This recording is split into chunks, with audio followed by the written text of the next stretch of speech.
you are about to listen to is me, Pastor Michael Bowman, as I think out loud about and try to apply the scripture to anything and everything that comes to mind.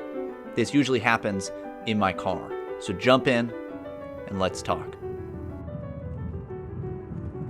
Like most other people, I can get kind of tired of the, debate between, modern praise songs and traditional hymns that often wages in the church. And part of the reason I don't like the debate is not actually because of the debate itself, because I think it's a necessary and important thing to talk about what should we and shouldn't we sing in church. And I don't think that it's just something that changes all the time. But the way that this is often discussed and debated is just shallow and childish, and I don't like that. However, I am now, having said that, going to jump in and say I don't like the modern praise music that just repeats something ad nauseam, just over and over and over again, just the endless repetition of a chorus, and then it just keeps going and it doesn't stop. And being out of a tradition, or I should say being in a tradition now where that's not really something that we do much of, and then going to churches where this is done, I actually find it really exhausting.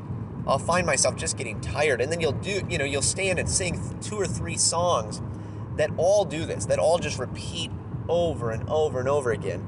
And it's just tiring. It just wears you down. And one of the reasons I don't like this is because I don't think that it's a biblical way to sing. And I want to try to explain, I guess, a little bit of why that is.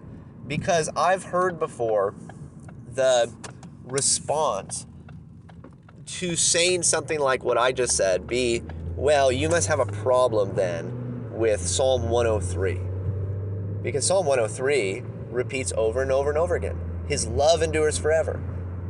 Right? Give thanks to the Lord, for he is good. His love endures forever. Over and over and over through the whole psalm.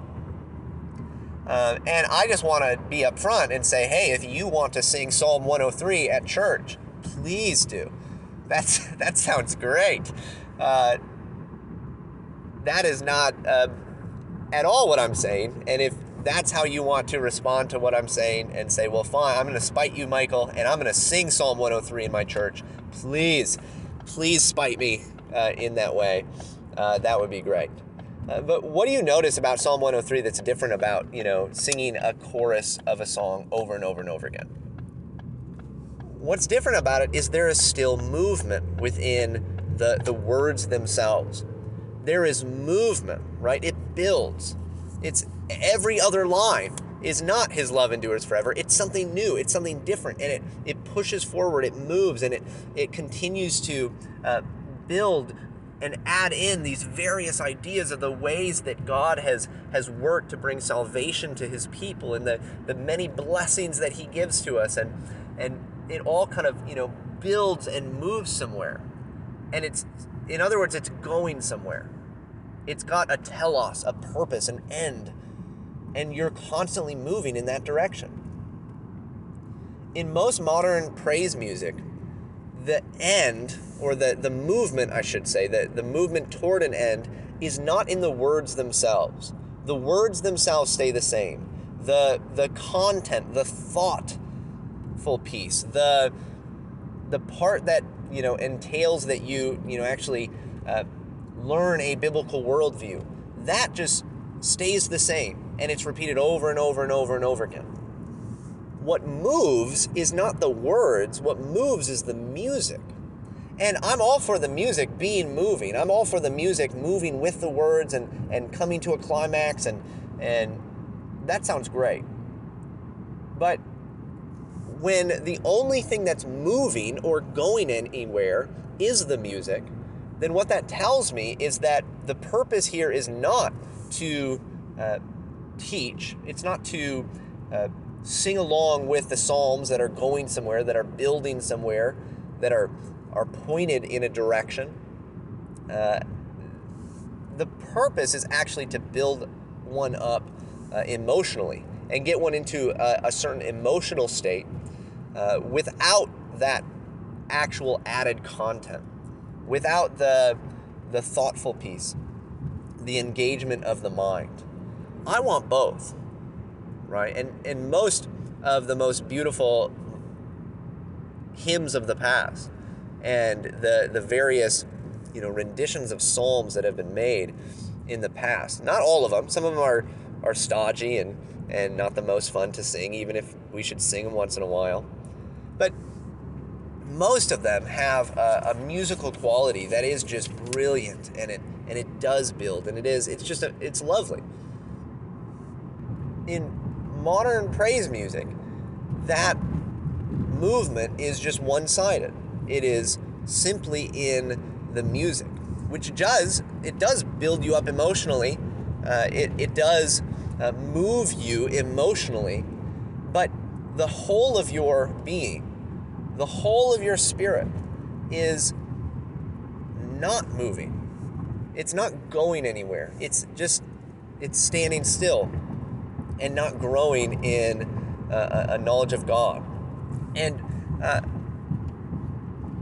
there are many other things that could be said here, but I just think that this is a serious problem.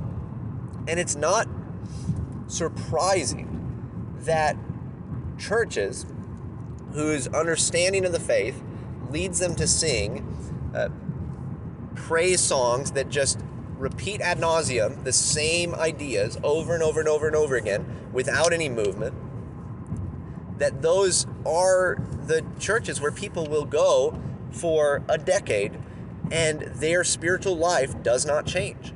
It doesn't move. They're in the same place. Now, if you're in that kind of church, I'm not trying to say, hey, you should hate your church or anything like that. I get it. This is just the way that many churches are. This is the way that many think that they're supposed to work because they don't know any better. They haven't seen any better. They don't recognize the importance of something different.